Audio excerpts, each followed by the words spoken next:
She vanished one Tuesday morning and left her wedding ring in the sink. No note, no goodbye, just silence. The morning Jenna disappeared was ordinary in every way but one. The sunlight fell in soft stripes across the kitchen tiles, Ella was humming to herself as she buttered toast, and Noah was fighting with the jam lid like it was the final boss in a video game. I was rinsing mugs, thinking about a meeting I didn't want to attend, when I noticed something out of place. Her ring. It sat in the corner of the sink, alone, small, a glint of gold against porcelain. At first, I thought it must have slipped off while she was washing dishes the night before. But the sink was dry. Everything around it was dry. I glanced at the clock. 8:12 a.m. Jenna should have been back from her morning walk. She always returned by 8. Always. That was her hour of peace before the chaos began. Sometimes I'd see her across the street coming home, earbuds in, eyes distant like she was solving the world's problems one sidewalk crack at a time. But that morning, she wasn't there. Her phone was on the nightstand, dead. Her charger was gone. The closet door was ajar. I opened it wider.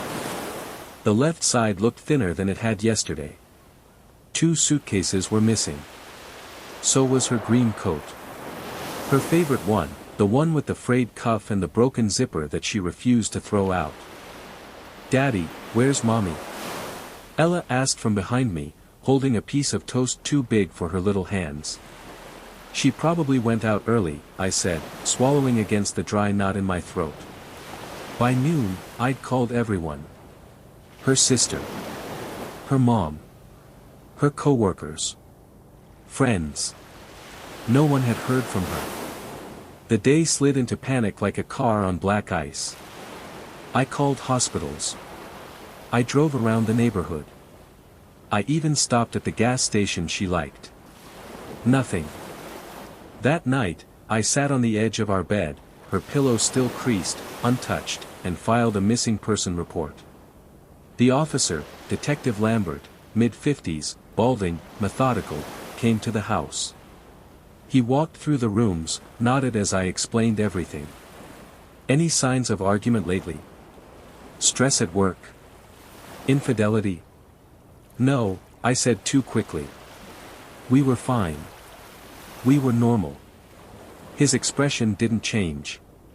"People don't just vanish, Mr. Delaney." But she had. The police did their work. Interviews, tracking, bank records. Her debit card hadn't been used. No charges. No activity on social media. Her passport was gone, but no flags were raised at customs.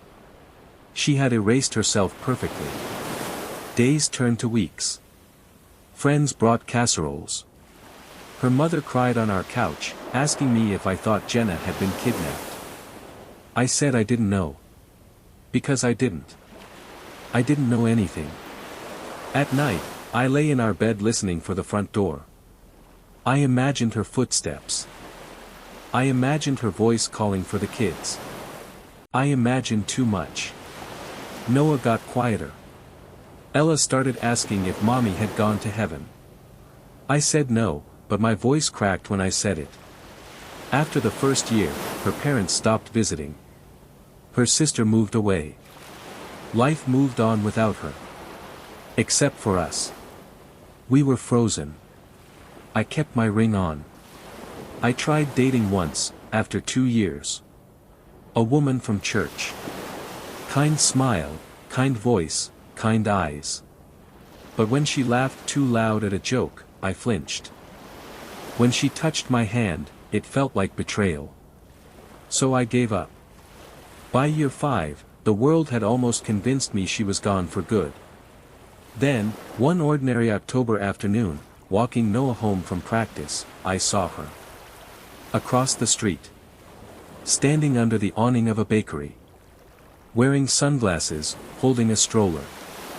Laughing at something a man beside her said. I stopped breathing. "Dad?" Noah tugged my sleeve. "You okay?" I didn't answer. Because there she was. Jenna. 5 years older. Thinner. Hair shorter. But it was her. She saw me. Our eyes met. Her mouth opened slightly. And then she turned and walked inside, as if nothing had happened. Everyone said she might be dead. But there she was, alive. And holding someone else's child. I didn't cross the street right away. My legs refused to move. My brain was too busy trying to rationalize the impossible. Jenna. Not just someone who looked like her. It was her. The same tilt of the head. The same way she leaned slightly on her right leg when standing still. 1,000 little details my body remembered before my mind could catch up. She was dressed simply, a light cardigan, jeans, flats. A pair of sunglasses perched on her head. There was a softness to her face, a subtle change from the Jenna I remembered, but unmistakably her. She was real. Not a ghost. Not a dream. And beside her, a man, probably mid-30s. Clean-shaven. Broad-shouldered. He held a paper coffee cup like he owned the sidewalk. Confident. Comfortable. And Jenna smiled at him in a way I hadn't seen in years, maybe ever. A soft smile. Not polite. Not forced. Genuine. She reached into the stroller and adjusted something, a blanket maybe. Then lifted the baby into her arms. The child couldn't have been more than a year old. Round cheeks. Wisps of dark hair. Jenna kissed the baby's forehead like she'd done 100 times with Noah and Ella.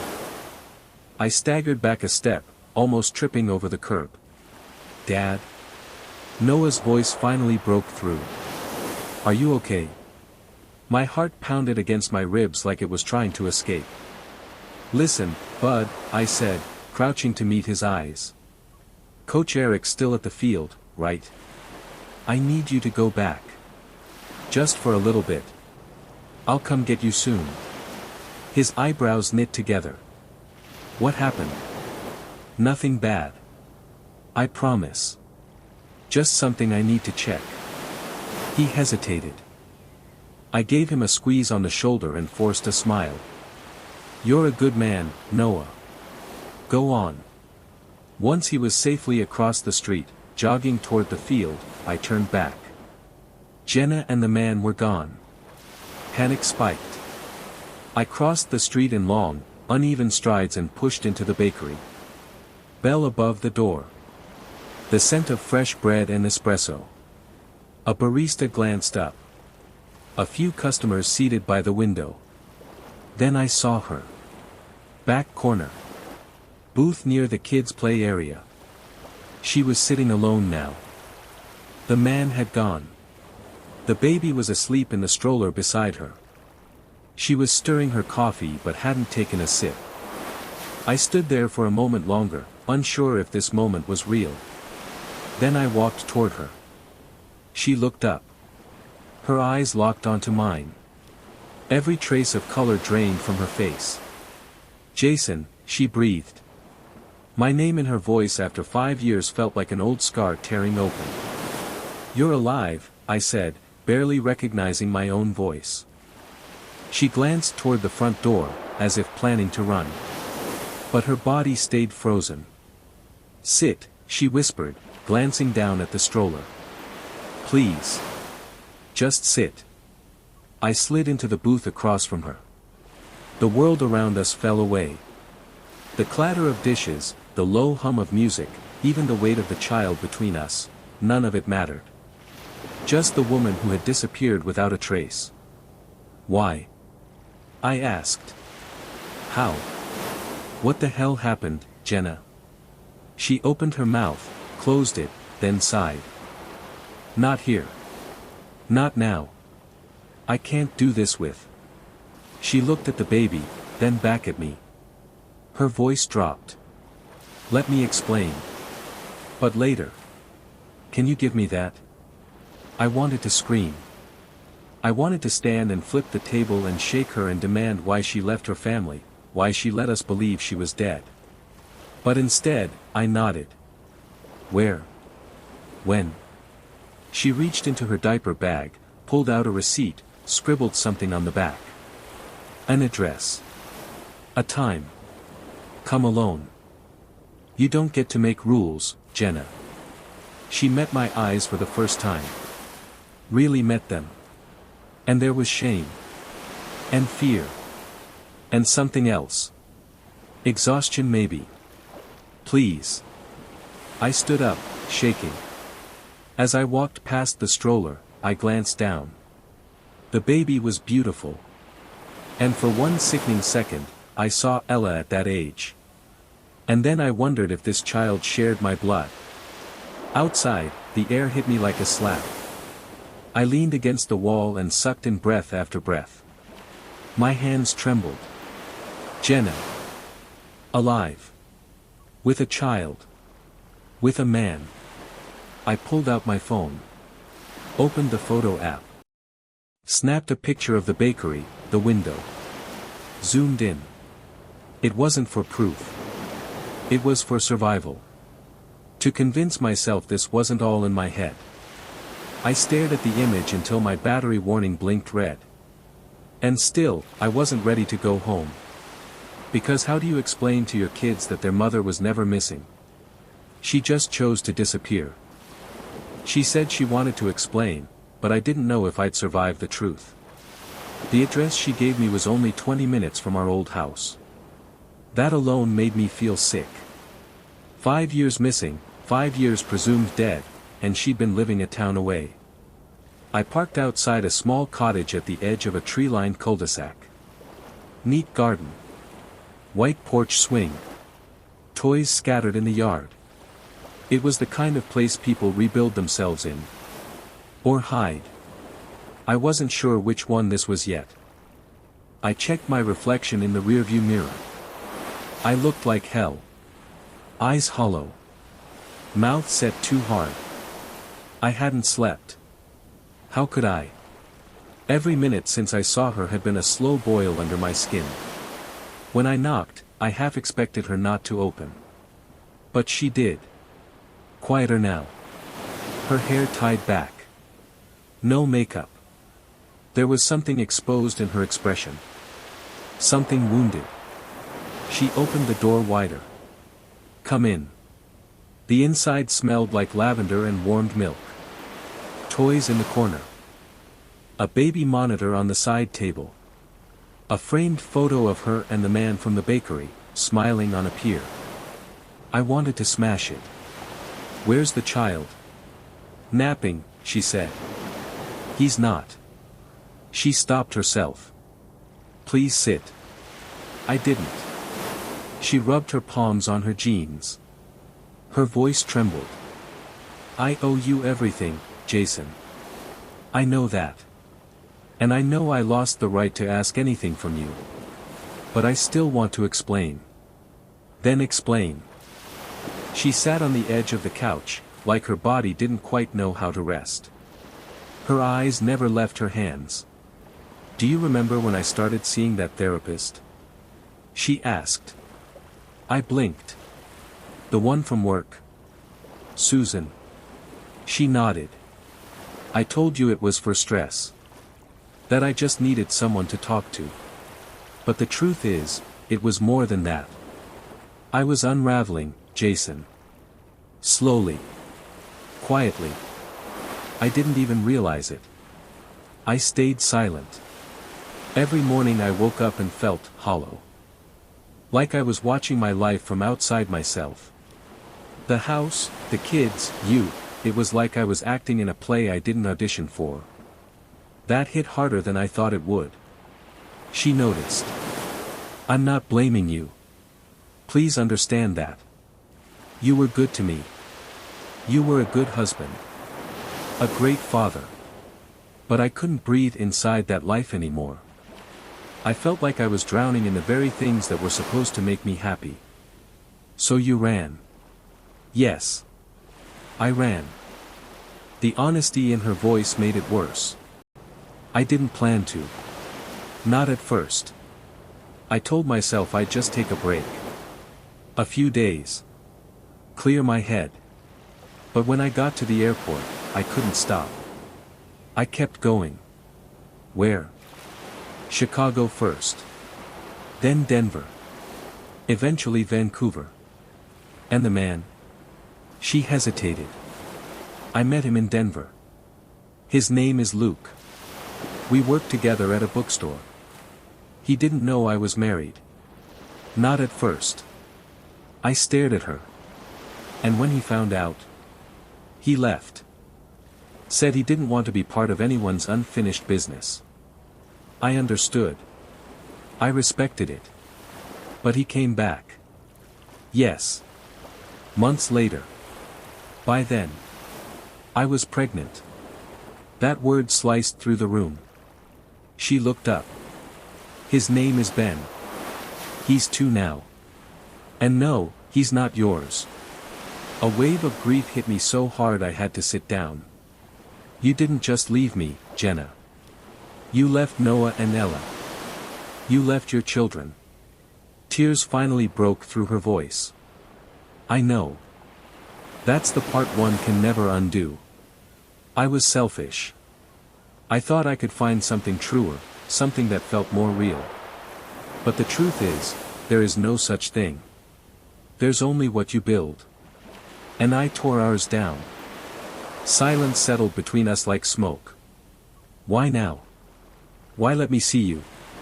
Because Luke left 6 months ago, she said. He couldn't handle the pressure. The guilt. The reality.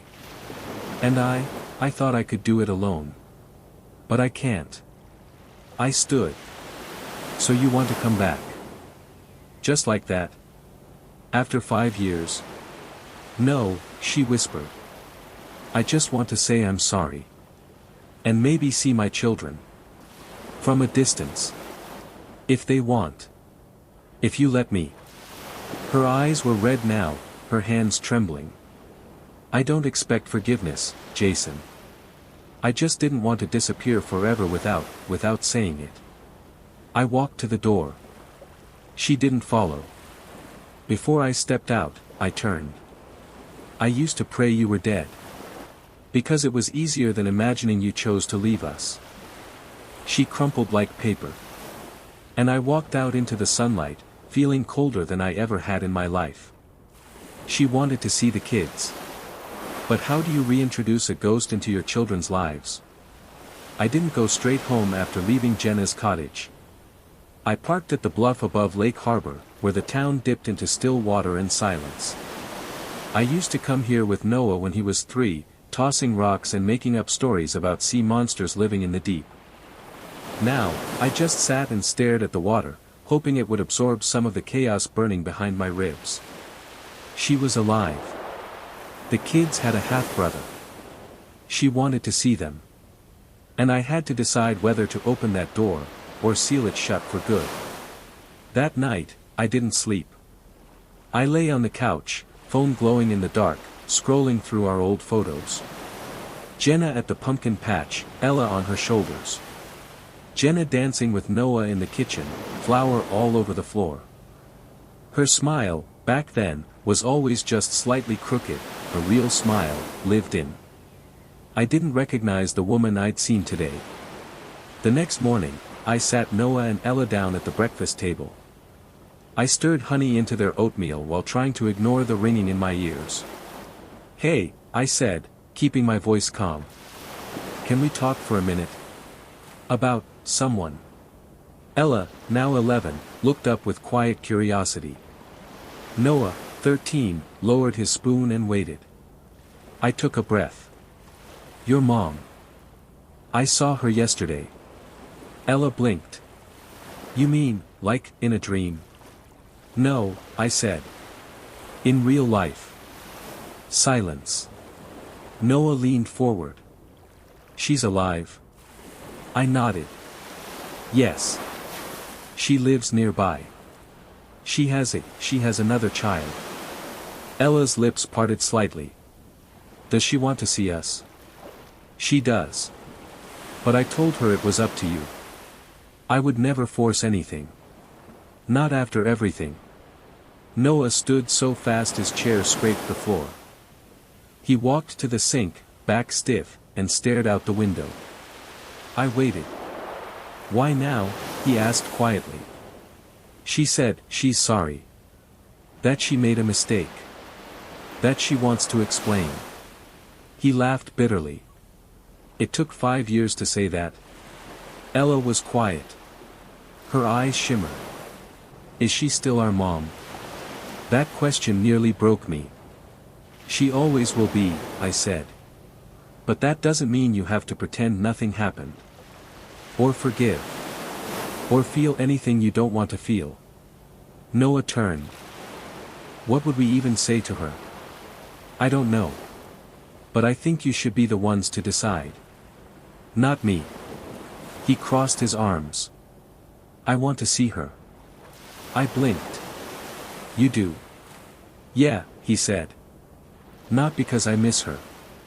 I want to look her in the eye. I want to ask her why." Ella nodded slowly. "I want to see her too." We agreed to meet at the park that Sunday, the same park where Jenna used to push them on the swings, back when life felt whole. I told her the time. She didn't reply right away. When she finally did, it was just one word: "Thank you." Sunday arrived cloudy and cold. The wind moved through the trees in slow, whispering waves. We got there early. The kids sat on the bench beside me, bundled in jackets, not speaking much. When Jenna appeared, she walked slowly across the grass, alone, hands visibly shaking. She stopped a few feet away, searching their faces like she couldn't believe they were real. "Hi," she said. Her voice cracked. "You've grown so much. Both of you." Noah stood. "You left." She swallowed. "I know. We thought you were dead." "I know," she whispered again. "You could have called. Written. Anything. But you didn't." Tears rolled down her cheeks. "You're right. There's no excuse. I was scared. Selfish. And I will regret that for the rest of my life." Ella stood too. She walked forward, slowly, and stopped just inches away. She looked up at Jenna for a long time, then reached out and touched the side of her face, as if checking she was real. "I dreamed about you," she said quietly. "For years. I used to draw you pictures. Put them by the door." Jenna sobbed openly now. Noah stayed where he was, arms still crossed. "You don't get to be our mom just because you're back," he said. "You have to earn that. You hear me?" Jenna nodded. "I want to. I will. Whatever it takes." They talked for an hour. About school. About books.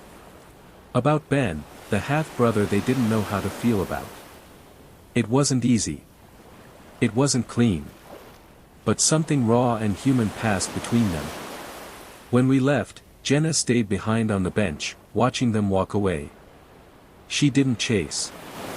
That night, Ella left a drawing on the coffee table. A family of 4, holding hands, 2 kids in the middle. One adult a little apart. I knew who it was. The ghost was no longer gone. But she wasn't home either. Not yet. You don't just get to disappear for 5 years and come back like nothing happened. But she tried. After that first meeting in the park, Jenna started showing up in small, careful ways. A postcard left in the mailbox for Ella, hand-drawn flowers on the front. A soccer ball with Noah's team logo and a note, "For your next game. I'll be cheering from afar." Sometimes she left muffins or snacks on the porch. Always with a card. Always unsigned, but we knew. She didn't knock. She didn't force. She hovered. And I let her. I told myself it was for the kids. That they deserved answers, connection, whatever pieces they could salvage. But some nights, I caught myself standing by the window, waiting for her car to drive past. And I hated that part of me. One Friday afternoon, Ella came home with a folded paper. A schedule. She asked if we wanted to visit Ben sometimes, she said.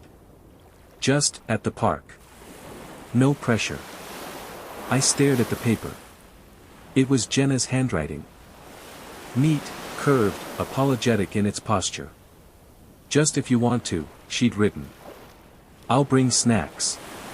Noah looked over Ella's shoulder. She's trying too hard. Is that a bad thing? Ella asked. He shrugged. I don't know. It just feels weird. And he wasn't wrong.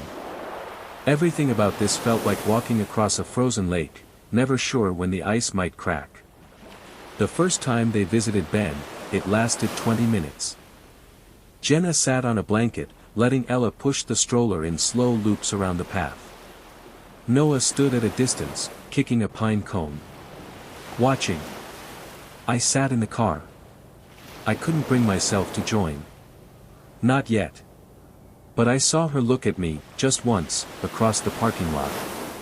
Her eyes said thank you. Mine said nothing. Weeks passed. Slowly, awkwardly, they formed something. Not a family. Not yet. But a rhythm. Jenna sent texts.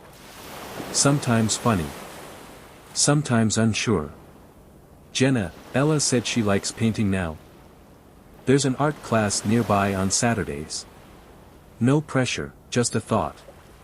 Jenna, I saw Noah in town. He looked taller than me. Can you tell him he has my old knees?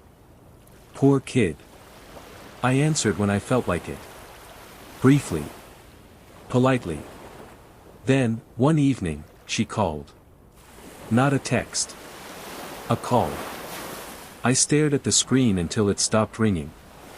She left a voicemail. Jason. I didn't want to do this over a message, but I need to tell you something. Luke, the man I was with, he's back.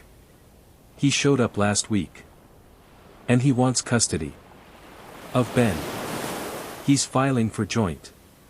I sat down. I don't want to drag you into this, she continued, but I may need someone to vouch for my stability. That I have support. That I'm not alone. I know how that sounds. I hate asking. But I had to try. I'll understand if the answer is no. Click. It was the first time she'd asked me for anything since she left. And for some twisted reason, that made me feel alive again. Like I mattered. Like my voice still had weight in her world. I didn't answer that night. I sat on the porch with a beer, watching the wind pull at the trees, trying to remember who I was before Jenna disappeared. But I couldn't. The next day, I found myself at the courthouse. I wasn't sure what I was doing until I was already inside. Jenna was in the hallway, holding Ben. Her eyes widened when she saw me. You came. I nodded. You don't have to say anything, she said. Just being here means more than. I'm not here for you, I said. I'm here for him. He didn't choose any of this. She looked down at Ben. He blinked up at me with wide, curious eyes. You look like Ella, I murmured. The court session was brief. Luke didn't show. His lawyer claimed he had a conflict. Jenna was visibly shaking by the end. I gave a statement. Nothing emotional. Just facts. She had housing. She had support. She was present in her children's lives, even if she was rebuilding. Afterward, in the parking lot, she stopped me. Why did you really come, Jason? I met her eyes. Because you broke something I didn't think could break. And now you're trying to fix what's left. That counts for something. She didn't cry. She just nodded. I don't want to be forgiven, she said. But I want to be decent. And maybe part of whatever future they choose to let me have. I watched her buckle Ben into the car seat. I watched her wipe her eyes before starting the engine. And as she pulled away, I realized something I hadn't dared admit until now. She was no longer the woman I hated. But I didn't know if I could ever love her again, either. She broke us once. I couldn't let her do it again, even if she didn't mean to. The weeks after the court hearing felt strangely calm, like the eye of a storm that had simply moved on. Jenna started taking Ben to the park more often. Sometimes Ella would go with her. Sometimes Noah. Never both. Never me. I kept my distance. Not out of anger anymore, but out of a quiet need to protect the fragile balance we'd found. It was like we were all walking across a glass bridge, one wrong step and everything could crack again. One evening, Noah knocked on my office door. "Can I ask you something?" he said. I closed my laptop. "Of course." He sat down across from me, legs bouncing, eyes restless. "Do you think people can really change?" I leaned back, took a long breath. "Yes. But not quickly. Not without pain. And never all the way." He nodded, like he expected that. "She's trying," he said. "I see it. But it feels like she's trying to build a new house on the ashes of the old one, and I still smell the smoke." I didn't know what to say. Because he was right. The next Sunday, I agreed to come along to the park. It was Ella's idea. "Just once," she said. "Just to sit with us. Please." So I went. We sat on the same bench Jenna and I used to sit on back when the kids were toddlers. Back when we thought our problems were just noise in the background. Now, every sound felt like a potential trigger. Ben toddled toward me, a juice box in one hand, a truck in the other. He plopped down beside me and offered the toy with a proud grin. "That's your truck?" I asked, trying to keep my voice even. He nodded, eyes wide. "Cool wheels." Jenna watched from a few feet away, arms crossed, nervous. We stayed like that, awkward, quiet, semi-functional, for nearly 2 hours. Then a shadow passed behind Jenna, and everything cracked open again. Luke. He was taller than I remembered. Older too. But still carrying that casual arrogance in his shoulders. He didn't come for Ben. He came for her. "You said we'd talk," he said. Loud enough for us all to hear. Jenna stiffened. "Not here. Not in front of them." "Why not? They're already part of this mess." I stood. "Hey. Maybe lower your voice." Luke smirked. "Oh, here he is. The hero X. Let me guess, you're helping her play house again, huh? Cleaning up the mess she left." I didn't rise to it. "Leave, Luke." Ben, sensing the tension, began to cry. Ella pulled him close. "You think you're better than me?" Luke snapped. "You think you didn't drive her away too? She told me everything, man. You were just as checked out. You just wore a nicer disguise." Jenna looked like she'd been slapped. "Stop," she said, trembling. I stepped between them. "This isn't about the past. This is about now. You showing up here, like this, it's not helping anyone. Especially not your son.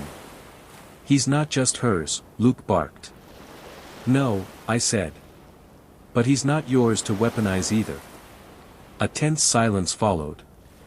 Finally, Luke muttered something under his breath and walked away. Jenna sat down hard on the bench, covering her face. "I'm so sorry," she said. "I didn't know he'd show up like that. I didn't even answer his last message. I didn't respond right away." I crouched down in front of Ben, who was still sniffling. "You okay, little man?" He nodded, then threw his arms around my neck. It stunned me. Not because it was sweet. But because it was natural. Instinctive. Like I belonged. Later that evening, Jenna sent me a message. "Jenna, thank you. For standing between us. For not making it worse. For being who you are. I didn't respond. Because that night, I realized something. This wasn't about Jenna anymore. It was about the kids. All three of them. I didn't know what forgiveness looked like, until my son showed me. The incident with Luke left ripples. Ben refused to go to the park the next few weekends. He clung to Jenna like a shadow, his toddler senses picking up on fear the way animals smell storms. Ella stayed quiet, like she was trying to process it all in her own quiet way. Noah. Noah surprised me most. He started asking questions. What was she like before, he said one evening, sitting beside me on the porch. Before what? Before she left. Before everything fell apart.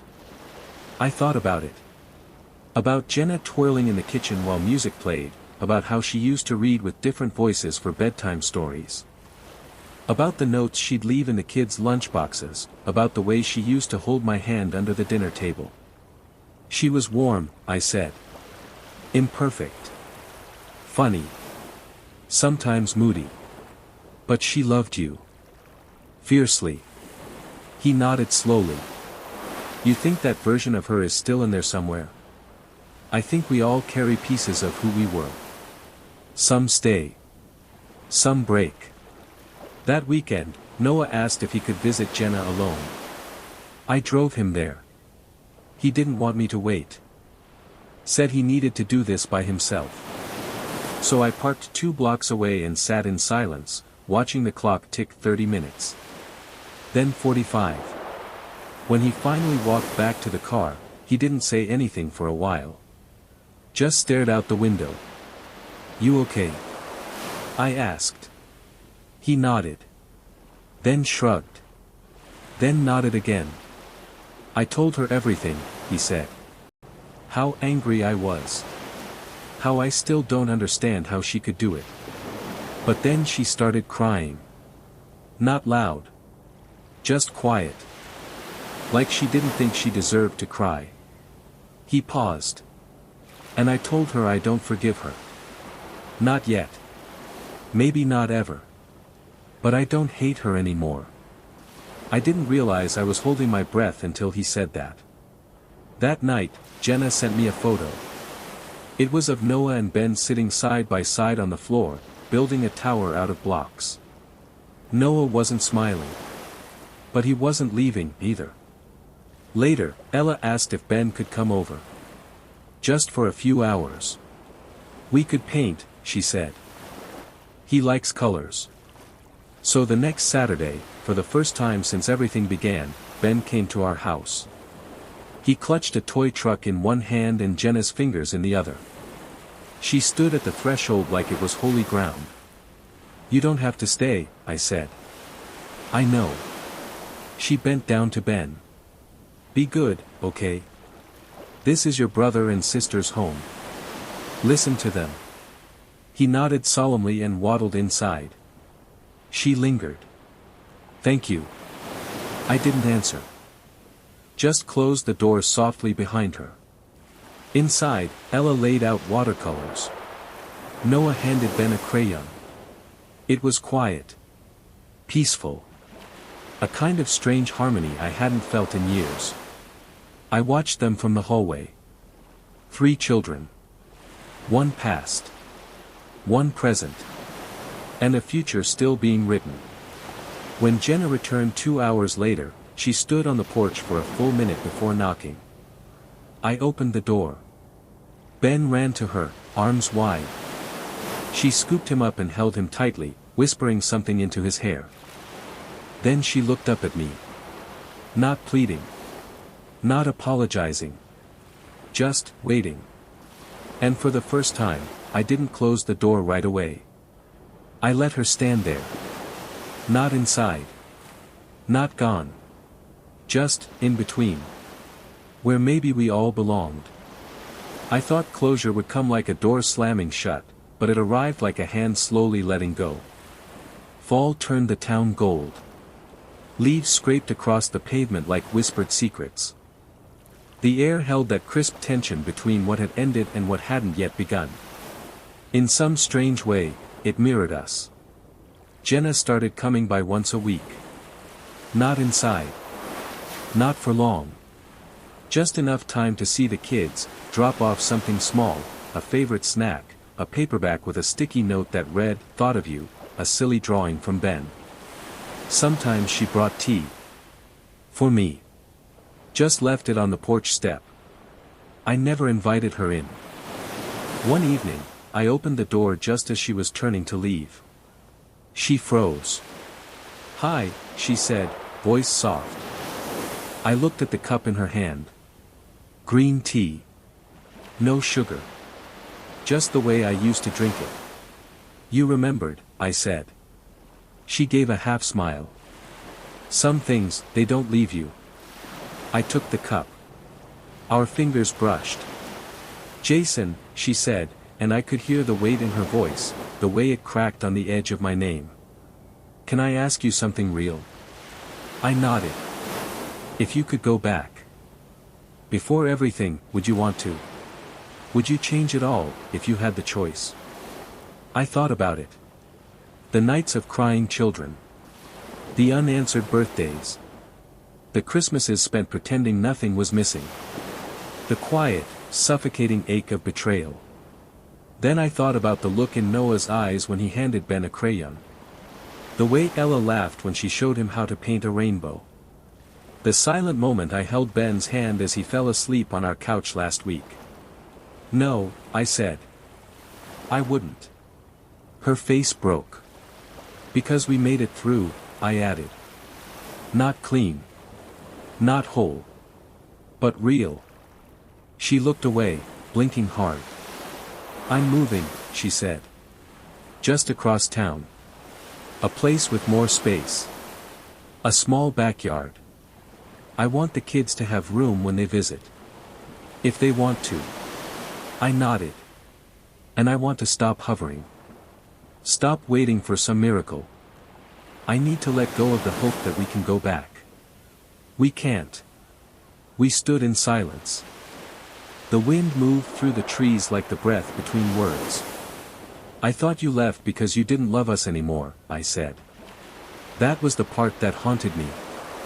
She stepped forward, eyes shimmering. "I didn't leave because I stopped loving you. I left because I didn't know how to love myself. And I thought starting over would fix me. Did it?" "No," she said. "But losing you taught me who I really was. And who I never want to be again." She reached out, gently touched my hand. "Just once. Thank you," she whispered. "For not turning your children against me. For being better than I ever deserved." I didn't answer. Some moments aren't meant to be filled. She left down the front steps. Her figure blurred through the screen door, fading into twilight. I stood there until the porch light clicked on. Closure wasn't loud.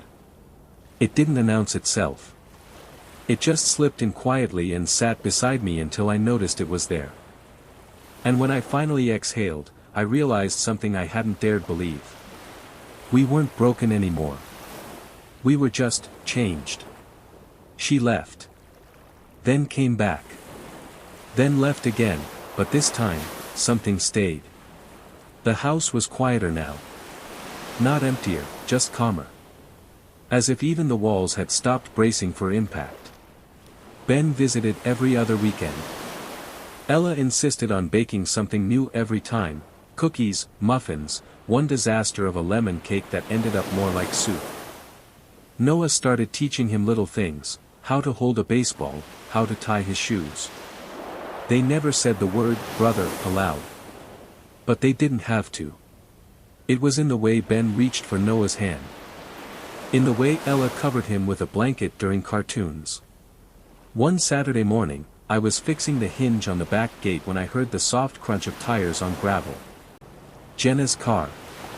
She stepped out with a small duffel in one hand and a folded sheet of paper in the other. "Hey," I said. "Hi. Just dropping off his overnight stuff. And this." She handed me the paper. It was a custody agreement. Simple. Fair. Official.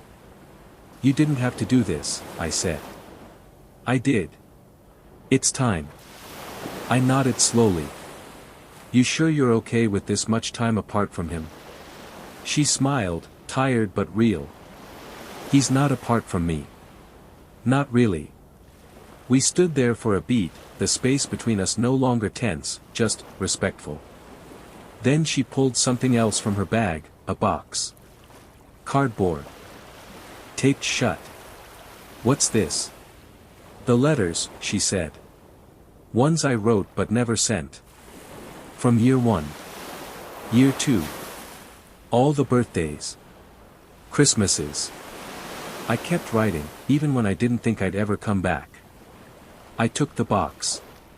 It felt heavier than it looked. Do they know? Not yet. I wanted you to have them first. To decide. That night, after the kids were asleep, I opened the box alone. The letters were stacked in order, each one dated. Some tear-stained. Some angry. Some full of guilt. Others full of stories, of things she saw, people she met, dreams she had that she didn't know how to share with us. But they were all, in one way or another, love letters. Not the romantic kind. The desperate, human kind. From someone who had broken something and kept trying to glue herself back together in the dark. The next morning, I sat Ella and Noah down. I didn't say much. Just handed them the first envelope. They took it like something sacred. Like it might crumble if they weren't gentle. They didn't read it right away. But that night, I found Noah at the kitchen table, 2 envelopes in, eyes red. She remembered everything, he said. Even the story I wrote in 3rd grade. She quoted it back. Word for word. Ella read hers alone in her room. When she came out, she didn't say anything. Just hugged me and didn't let go. Weeks passed. Then one Sunday, Jenna didn't just drop Ben off. She stayed. For dinner. It wasn't planned. It just happened. I was grilling. The kids asked. She hesitated. Then said yes. We ate outside. Paper plates. Flickering citronella candles. Laughter. It felt almost normal. Afterward, she helped clean up. We stood side by side at the sink, her rinsing, me drying. We're not who we were, she said quietly. No. But maybe, this version of us, fractured, stitched, real, maybe it's not worse. Just different. I nodded. Maybe. When she left that night, she didn't look back. And I didn't need her to. Because for the first time, she wasn't running. She was simply walking forward. And we were, too. She left a hole in our lives. But maybe it was through that hole that the light finally got in. It's been nearly a year since the park bench. Since the confrontation. Since the silence broke. Our lives didn't go back to normal, they made a new normal. Jenna lives 10 minutes away now. Her house has a little garden where Ben plays with bugs and mud and plastic dinosaurs. Ella visits once a week. Noah, when he feels like it. Sometimes they all have dinner there. Sometimes Jenna joins us. Sometimes not. There are still hard days. Sometimes Noah gets quiet. Sometimes Ella gets clingy. Sometimes Ben asks why he has 2 homes when other kids only have 1. Jenna and I don't have answers for everything, but we've stopped pretending we do. We just try to be honest. And present. The first holiday we all spent together was awkward. Too many memories pressing against the walls. But by the time dessert came around, Ella had made us play board games, and Noah was laughing for real. Jenna brought pie. I grilled. We sat in the same room without flinching. That felt like a miracle. There was no big talk. No final apology. No cinematic reunion. Just a slow, careful learning to be something new, not husband and wife, but not strangers either. Co-parents. Co-survivors. People who had lived through a storm and decided, against the odds, to rebuild nearby, if not together. One evening, as the kids played in the yard, Jenna stood beside me at the fence. "Do you think they'll remember the worst of it?" she asked. "Maybe," I said. "But they'll also remember this. This quiet. This peace." She nodded. "I still don't forgive myself." "That's okay," I said. "I think some things we carry, not to punish ourselves, but to remember how far we've come." She looked at me, eyes soft. "You turned out to be the better parent." "No," I said. "I just stayed. Sometimes that's all people remember." She smiled. Ben ran to us then, covered in grass, holding a squashed flower. "For you," he said, thrusting it toward me. I took it.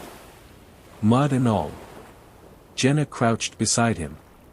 "Tell Daddy thank you for letting us stay late." He repeated it, then turned and ran off again. I looked at her.